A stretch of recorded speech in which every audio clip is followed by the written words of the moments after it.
வணக்கம். இன்னைக்கு கடலை மாவு கார போண்டா எப்படி செய்யறதுன்னு பார்க்கலாம் வாங்க. இதுக்கு தேவையான பொருள்லாம் பார்த்துடலாம். 200 கிராம் அளவுக்கு கடலை மாவு, 100 கிராம் அளவுக்கு கார்ன்ஃப்ளவர் மாவு, ஒரு பெரிய வெங்காயம் பொடியா கட் பண்ணது, கொஞ்சம் கருவேப்பிலை பொடியா கட் பண்ணது, 1/2 டீஸ்பூன் அளவுக்கு சீரகம், 1/4 டீஸ்பூன் அளவுக்கு பெருங்காயத்தூள், 1/2 டீஸ்பூன் அளவுக்கு தனி மிளகாய் தூள், 2 பச்சை மிளகாய் பொடியா கட் பண்ணி வச்சது, தேவையான அளவுக்கு சால்ட் சேர்த்துக்கலாம்.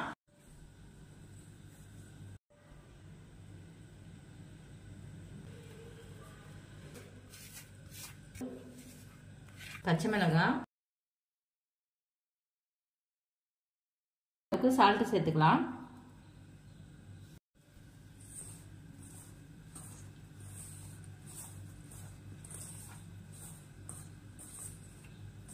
கொஞ்சம் கொஞ்சமா தண்ணி சேர்த்து இட்லி மாவு பதத்துக்கு கரைச்சிக்கலாம். வைத்துக் கொள்ளலாம். நான் சமையல் சோடாவுக்கு பதிலாக தான் கார்ன்ஃப்ளவர் மாவு சேர்த்துருக்கேன்.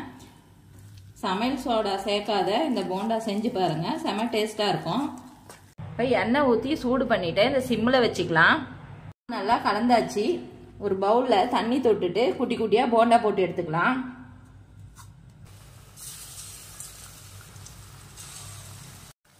இந்த அளவுக்கு சிம்மிலே நல்லா வேக விட்டு கோல்டன் ப்ரௌன் வந்த பிறகு இப்போ எடுத்துடலாம்.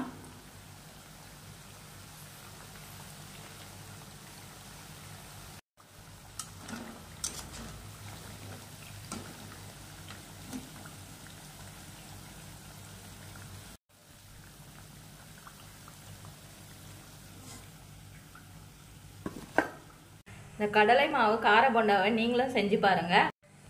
இந்த வீடியோவுக்கு லைக் பண்ணுங்க, ஷேர் பண்ணுங்க, கமெண்ட் பண்ணுங்க, சப்ஸ்கிரைப் பண்ணுங்க.